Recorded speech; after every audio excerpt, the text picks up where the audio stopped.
नमस्कार, India voice देख रहे हैं आप। मैं हूं आपके साथ रिया डंगवाल। अल्मोड़ा से आपको खबर बता दें, जहां अल्मोड़ा के मरचुला के पास बस खाई में गिर गई। हादसे में अभी तक 22 लोगों की मौत हो गई है। बस में 42 यात्री सवार थे, कई लोग गंभीर रूप से घायल हैं। तो तस्वीरें आपको दिखा रहे हैं अल्मोड़ा में भीषण सड़क हादसा, जहां अनियंत्रित होकर बस खाई में गिर गई।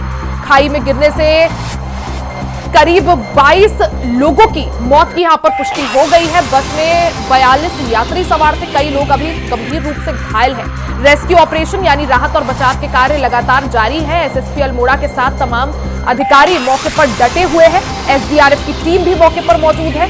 इस दौरान पुलिस की रेस्क्यू टीम मौके पर मुस्तैद है। 5 एम्बुलेंस भी लगाई गई है। रेस्क्यू कार्य को तेजी से आगे बढ़ाया जा रहा है। हालांकि मृतकों की संख्या भी और ज्यादा बढ़ सकती है। ये बस गढ़वाल से रामनगर जा रही थी, जिस दौरान ये बीच रास्ते में दुर्घटनाग्रस्त हो गई, खाई में बस गिर गई। हादसा इतना भीषण था कि बस में सवार कई यात्री, उनकी जान चली गई है, वहीं कई यात्री अभी भी घायल है। तो रेस्क्यू ऑपरेशन लगातार जारी है, राहत बचाव का कार्य चल रहा है। अल्मोड़ा के मरचुला के पास ये बड़ा हादसा, जहां बस खाई में गिर गई। सुबह 7 बजे के करीब की ये घटना है, जब बस दुर्घटना का शिकार हो गई। हादसे में अभी तक 22 लोगों की मौत की पुष्टि हो पाई है। ज्यादा जानकारी के लिए सीधा रुख कर लेते हैं संवाददाता अभय कैंतुरा का। अभय, जिस तरह से पूरा भीषण हादसा होता है, बस खाई में गिर गई, मौतों की अगर पुष्टि की बात करें, जैसा आपने थोड़ी देर पहले भी अपडेट दिया था कि 22 लोगों की मौत की पुष्टि हो गई है। रेस्क्यू ऑपरेशन की बात करें, रेस्क्यू ऑपरेशन को लेकर आपके पास क्या कुछ अपडेट फिलहाल? दीपिका, ये कहा जा सकता है कि जो भीषण सड़क हादसा हुआ मार्चुला से पहले जो कुपी बैंड के पास के हादसा हुआ, सड़क दुर्घटना हुई है, इसमें अभी तक 22 लोगों की मृत्यु की सूचना यहां पर मिल रही है, जिसकी जिला प्रशासन की तरफ से पुष्टि की जा सकती है। लेकिन ये मौत का आंकड़ा अभी और बढ़ने की संभावना यहां पर है, क्योंकि जिस प्रकार से भीषण हादसा हुआ है, जो बस सड़क से पलटकर नीचे खाई में जाकर गिरी नदी के करीब, उसमें ये कहा जा सकता है कि जिस तरीके से बस की अभी स्थिति वहां पर नजर आ रही है, क्योंकि एसडीआरएफ की टीम जो वहां पर मौजूद है, वो बस को काटकर घायलों को बाहर निकालने का काम यहां पर कर रही है। तो ये भीषण हादसा है, ऐसे में संभावना जताई जा रही है कि जो मरने वालों का आंकड़ा, उसमें और बढ़ोतरी यहां पर हो सकती है। जो लोग घायल अवस्था में अभी तक बाहर निकाले गए, उनको नजदीकी रामनगर का जो अस्पताल है, इस अस्पताल वहां पर ले जाने का काम किया जा रहा है। अगर घायलों की हालत की बात करें तो डॉक्टरों का क्या कुछ कहना है? कितने लोग ऐसे हैं जो गंभीर रूप से घायल है? और मृतकों को, जैसा आपने बताया कि 22 लोगों की पुष्टि हुई है मौत की इस दौरान जान जाने की, महिलाएं और बच्चे भी शामिल क्या? तो बिल्कुल, अभी तक पूरी स्थिति का अगर ये देखें तो वहां की जो परिस्थितियां इस समय वहां पर निकल कर सामने आ रही है, वो बड़ी विभत्स नजर आ पा रही है। जो घायलों की स्थिति है वो भी बड़ी चिंताजनक वहां पर कही जा सकती है, क्योंकि ज्यादा से ज्यादा जो घायल अभी तक जो बाहर निकाले गए, उनकी हालत अभी भी गंभीर बनी हुई है। ये कह सकते हैं कि घटना स्थल से जब उनको उपचार के लिए, प्राथमिक उपचार के लिए रामनगर ले जाने का काम किया गया था, तो उसमें से अभी तक घायलों में से 2 लोग मृत वहां पर घोषित किए जा चुके हैं। तो ये स्थिति है, और अभी भी घायलों की संख्या को लेकर असमंजस की स्थिति बनी हुई है, क्योंकि बताया जा रहा है ये 42 सीटर बस थी जो वापस रामनगर आ रही थी, मौर्य खाल से वापस रामनगर के लिए आ रही थी, और मौजूदा के पास जो कुप्पी बंद है वहां पर बस अनियंत्रित होकर सड़क से बाहर। ये पूरा हादसा सुबह 7 बजे के करीब होता है। हादसे की वजह क्या समझ आ रही है अभी तक? देखिए, अभी तक सही स्थितियों का पता नहीं चल पाया है कि हादसे के कारण क्या क्या यहाँ पर है। कुछ लोग जो प्रत्यक्षदर्शी या जो जिन लोगों ने बस को जाते देखा था, उन्होंने कहा था कि बस की रफ्तार अनियंत्रित यहाँ पर हो सकती है, लेकिन कुछ लोग ये मान रहे हैं कि बस का जो ब्रेक है, ब्रेक फेल होने के कारण अनियंत्रित हो यहाँ पर बस हुई है, और उसके बाद सड़क से बाहर ये बस दुर्घटनाग्रस्त वहां पर हुई है। अभी तक ये कह सकते हैं कि हादसे के कारणों का पता तो नहीं चल पाया, लेकिन फिलहाल जो प्राथमिक ये दृष्टि से जो वहां पर काम चला, राहत और बचाव के काम है, ताकि घायलों को ज्यादा से ज्यादा बचाने की कोशिश वहां पर की जा सके। लेकिन अभी भी वहां पर परिस्थिति अनुकूल नहीं है, विकट परिस्थिति वहां पर है। एक तो सड़क से काफी नीचे बस जाकर गिरी है, नदी के करीब ये बस वहां पर पहुंची है, और जिस तरीके से बस के परखच्चे इस समय उड़े हुए हैं, तो ऐसे में बस को काटकर घायलों को बाहर निकालने का काम वहां पर हो रहा है, जिसमें ज्यादा से ज्यादा समय व्यय हो रहा है। ये हादसा रहा होगा, क्योंकि काफी, जैसा आपने बताया कि कई मीटर नीचे खाई में बस है, और तस्वीरें भी हम लगातार दर्शकों को दिखा रहे हैं किस तरह से बस के परखच्चे उड़ गए हैं। अब है, जिस तरह से अगर बात करें, एसडीआरएफ की टीम वहां पर मौजूद है, पुलिस प्रशासन वहां पर मौजूद है, कितना और समय बताया जा रहा है रेस्क्यू ऑपरेशन पूरा होने में, कितना और समय यहां पर लगेगा? देखिए, अभी जो स्थानीय जो पुलिस है वो मौके पर पहुंची है, तो जो राजस्व पुलिस की जो टीमें हैं वो मौके पर पहुंची है, जो आसपास के जो ग्रामीण जो लोग हैं वो लोग मदद को वहां पर लगातार मदद वहां पर करते नजर आ रहे हैं। एसडीआरएफ की जो टीम है वो वहां पर मौजूद थी और एक टीम और धूमाकोट से उस घटनास्थल के लिए यहाँ पर रवाना कर दी गई है। साथ ही मुख्यमंत्री पुष्कर सिंह धामी ने जो अल्मोड़ा के जो जिलाधिकारी उनसे बातचीत वहां पर करी है, पुलिस के जो कप्तान है उनसे बातचीत वहां पर करी है। देहरादून के जो जिलाधिकारी है सविन बंसल, वो पूर्व में अल्मोड़ा के जिलाधिकारी रह चुके, तो उनको भी देहरादून से अल्मोड़ा के लिए वहां पर रवाना किया गया घटनास्थल के लिए, ताकि राहत बचाव के कामों में और मदद वहां पर मिल सके और जो घायल है उनको बेहतर उपचार वहां पर दिया जा सके, उनको बचाया जा सके। इसके साथ साथ मुख्यमंत्री ने कुमाऊं मजिस्ट्रेट जो कुमाऊं कमिश्नर है उनको मजिस्ट्रेट जांच के आदेश यहां पर दिए। इस पूरी घटना के मजिस्ट्रेट जांच यहां पर की जाए। जो लोग अभी तक घटना में जो मृतक यहां पर हुए उन लोगों के लिए आर्थिक मुआवजे की यहां पर घोषणा यहां पर की गई है। घायलों को बेहतर उपचार के लिए और उनको मुआवजा देने की बात यहां पर मुख्यमंत्री की तरफ से की गई है। जो उस क्षेत्र के यात्रियों थे उनको निलंबित करने के लिए निर्देशित यहां पर किया जा चुका है, क्योंकि जिस प्रकार से 42 सीटर बस में लगभग 50 से ज्यादा लोगों के बैठे होने की सूचना यहां पर मिल रही है, ऐसा क्या कहा जा सकता है कि जो परिवहन विभाग के जो अधिकारी थे उनकी लापरवाही की वजह से यह हादसा यहां पर ज्यादा हुआ है। क्योंकि जिस तरीके से निगरानी वहां पर होनी चाहिए थी, बसों में जितनी सीटें होती है उतने ही अनुमति लोगों को बैठने की अनुमति वहां पर होती है, लेकिन उससे ज्यादा ये बस में लोग वहां पर बैठे थे, इसलिए लापरवाही के रूप में एआरटीओ को वहां पर निलंबित करने के लिए कहा गया है। इसके अलावा देहरादून से भी एसडीआरएफ की कुछ टीमों को जो एक्सपर्ट जो टीमें हैं उनको वहां भेजा गया, ताकि किसी भी प्रकार से जो घायल है घायलों को ज्यादा से ज्यादा बचाया जा सके। लेकिन परिस्थितियां बिल्कुल नहीं कही जा सकती, सही वक्त पर सही उपचार दिया जा सके, इसके लिए क्या कुछ तैयारियां, क्योंकि जहां ये हादसा हुआ है और जहां घायलों को ले जाया जा रहा है रामनगर के, जैसा आपने बताया, अस्पताल में, तो कितनी वहां से दूरी और क्या कुछ तैयारियां कि समय रहते घायलों को जो है सबसे अच्छी जो है सुविधाएं दी जा सके?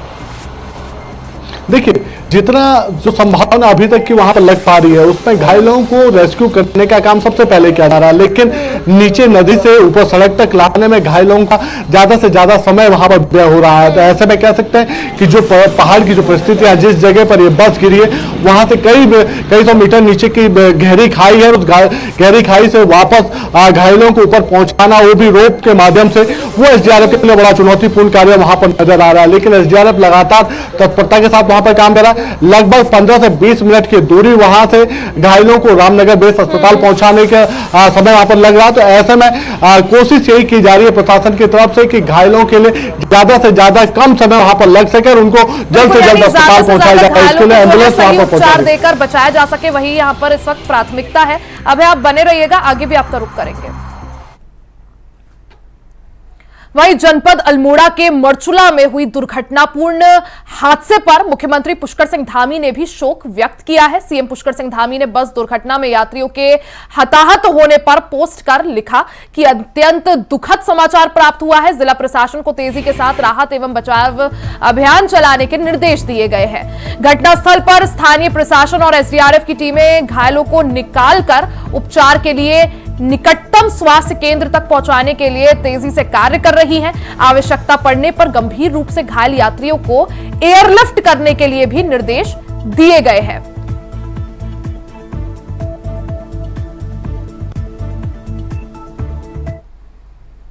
वहीं नैनीताल की युवा मुक्केबाज दीपाली थापा ने मुख्यमंत्री पुष्कर सिंह धामी से मुलाकात की। इस दौरान सीएम पुष्कर सिंह धामी ने एशियन बॉक्सिंग चैंपियनशिप में गोल्ड मेडल जीतने पर उन्हें बधाई दी।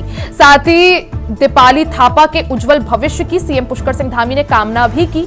बता दें कि सितंबर महीने में संयुक्त अरब अमीरात की राजधानी अबू धाबी के एलएन सिटी में एशियन बॉक्सिंग चैंपियनशिप आयोजित हुई थी, जिसमें एशियन जूनियर और स्कूल बॉक्सिंग चैंपियनशिप में दीपाली थापा ने अपना जलवा बिखेरा था। दीपाली थापा ने 33 किलोग्राम वर्ग में स्वर्ण पदक जीता और उत्तराखंड का नाम रोशन किया।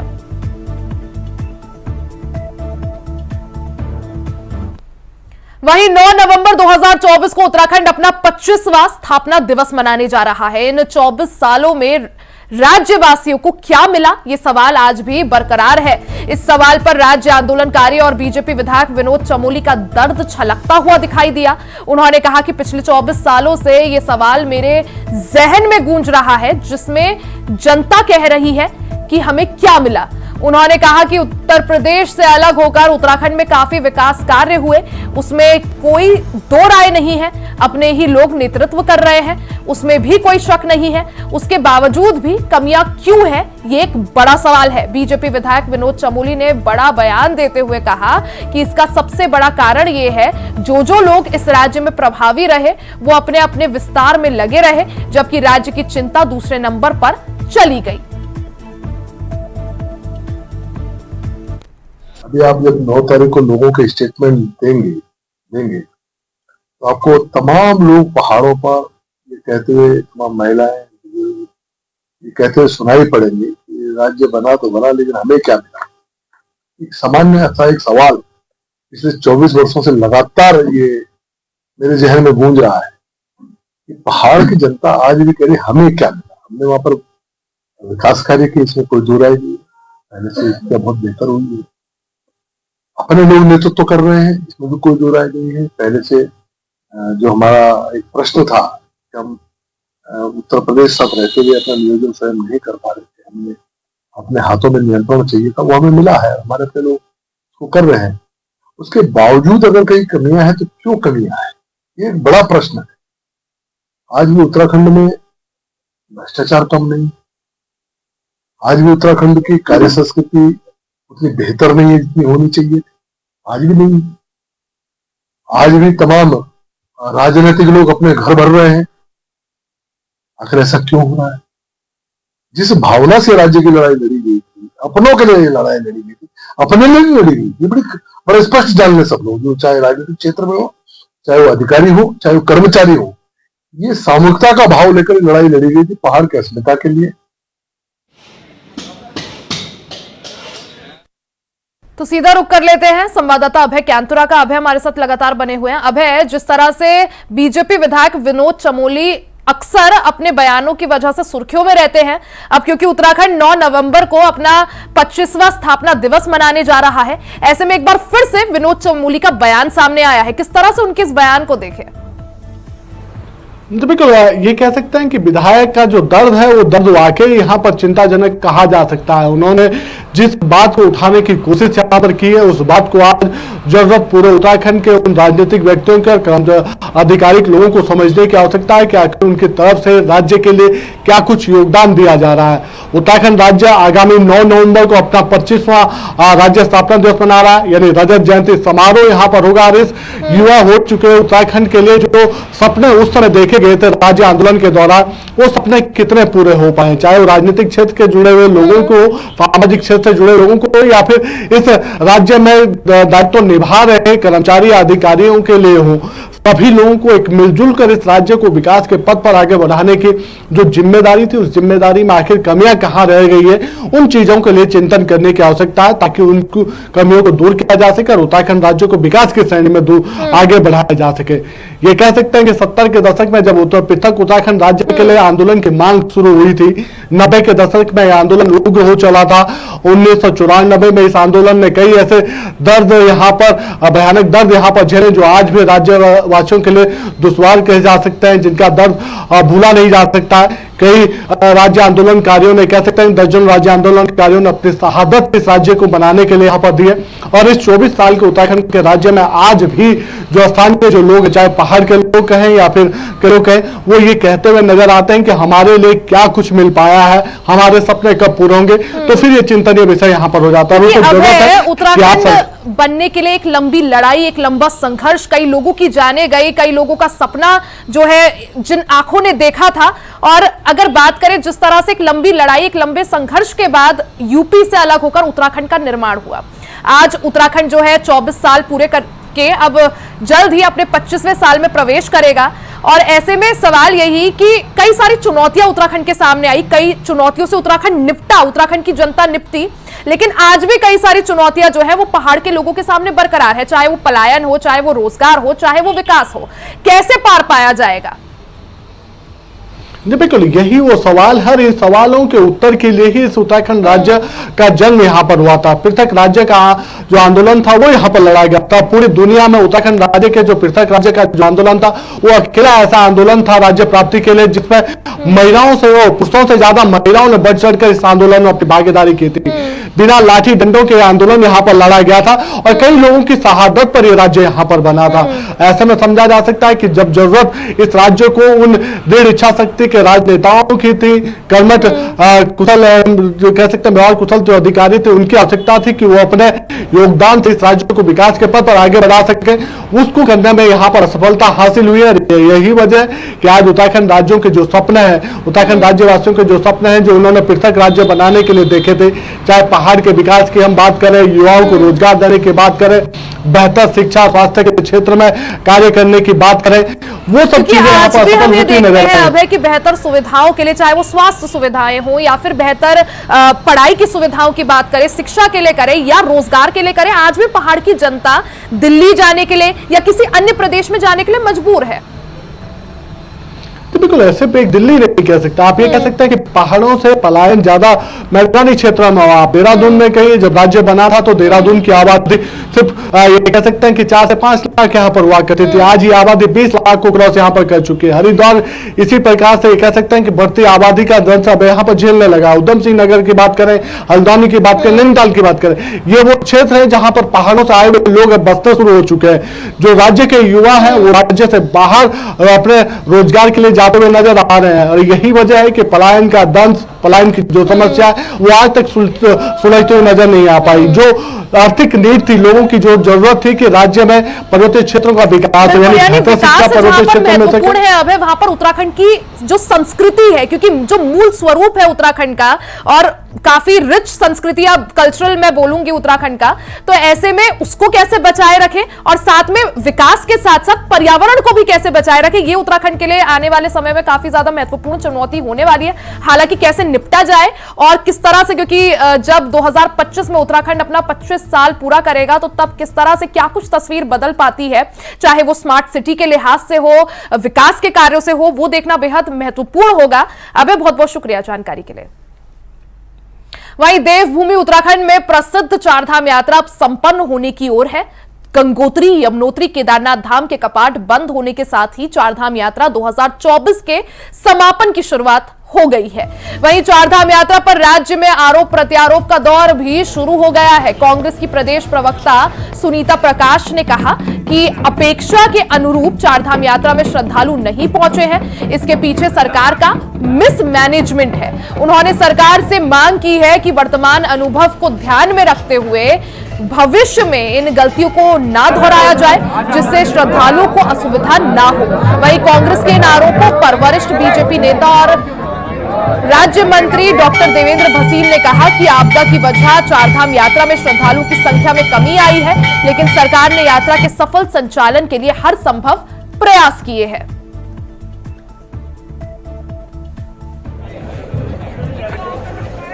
चार धाम जो यात्रा है उसमें जो है श्रद्धालु, इस चार धाम यात्रा सिर्फ श्रद्धा की से चलती है। लोग जो है अपनी जान को जोखिम में डाल करके यहाँ चार धाम यात्रा करने आते हैं, क्योंकि सरकार का यहाँ से कोई भी सुविधा यात्रियों को नहीं मिल पाती है। चाहे आप वो खान पान की हो, रहने की हो, पूजा में आप वहाँ देखें, वहाँ ठीक से जो है, सबसे बड़ी बात है जो वहाँ पे खच्चर घोड़े की व्यवस्था भी है वो भी ठीक से नहीं है। पिछले दिनों हमने देखा होगा कि वहाँ किस तरह से जानवरों के ऊपर, उन बेजुबानों के ऊपर अत्याचार हो रहा है, उन्हें नशा दे करके जो है कितनी बार जो है उनको ले जाया जा रहा है, जो अपने आप में दुखद है, निंदनीय है। इस बार चारधाम यात्रा का कम होना साफ साफ दिखाता है कि आपने जो बड़ी बड़ी बातें की थी, लोगों को लुभाने की बात की थी, आज जो है श्रद्धालु जान गए हैं कि उत्तराखंड में जाना तो अपनी जान को अपनी हथेली पर लेकर के जाना है। इसीलिए चार धाम यात्रा आपको इतने कम दिखाई दे रही है। और मेरा निवेदन रहेगा कि ये यहाँ पे इस रोजी रोटी जुड़ी है, कई लोगों की चार धाम यात्रा से जो है उत्तराखंड के कई लोगों की रोजी रोटी जुटी है। कई लोग जो है उसी से अपने घर में जो है खाना रोटी जो है मिलती है उनको। तो मेरे ख्याल से सरकार को सोचना चाहिए कि पूर्ण बहुमत की जब आपकी सरकार है तो। देखिए, आपने देखा होगा कि प्रारंभिक दौर में तो भीड़ इतनी अधिक आ रही थी, यात्रियों की संख्या इतनी अधिक थी कि उसको मैनेज करना मुश्किल हो रहा था, लंबे लंबे जाम लग रहे थे। इसीलिए बार बार जो कहा जाता था कि हम सीमा के अंदर आएँ और अपना पंजीकरण करके आएँ, और जैसी स्थितियाँ सामान्य हुई हैं तो तत्काल जो है उसको बढ़ाया गया पंजीकरण को भी। तो ऐसा नहीं है कि प्रारंभिक तौर पर रोका गया, लेकिन बाद में जो आपदा के कारण जो दिक्कतें सामने आई हैं उससे थोड़ा अंतर पड़ा, क्योंकि एक मनोवैज्ञानिक प्रभाव सब पर रहता है। और जो लोग पर्वतीय क्षेत्र में पहली बार आते हैं उनके मनों में एक विषय रहता है कि वहाँ पर पता नहीं क्या स्थितियाँ बनेगी, आकस्मिक तौर पर दिक्कत ना आ जाए।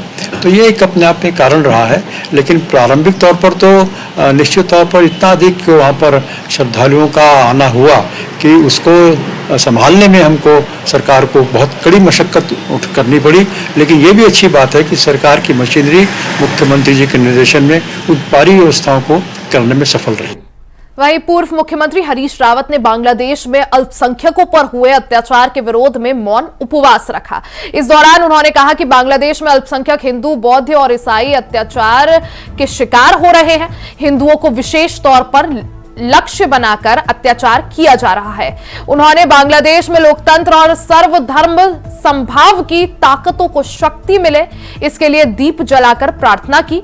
पूर्व सीएम हरीश रावत ने कहा कि बांग्लादेश में तमाम अल्पसंख्यकों की हत्या हुई है, व्यवसाय प्रतिष्ठान लूटे जा रहे हैं। प्रतिबंधित संगठन जमाती इस्लामी सरकार और छात्रों की आड़ में ये सब अत्याचार कर रहे हैं।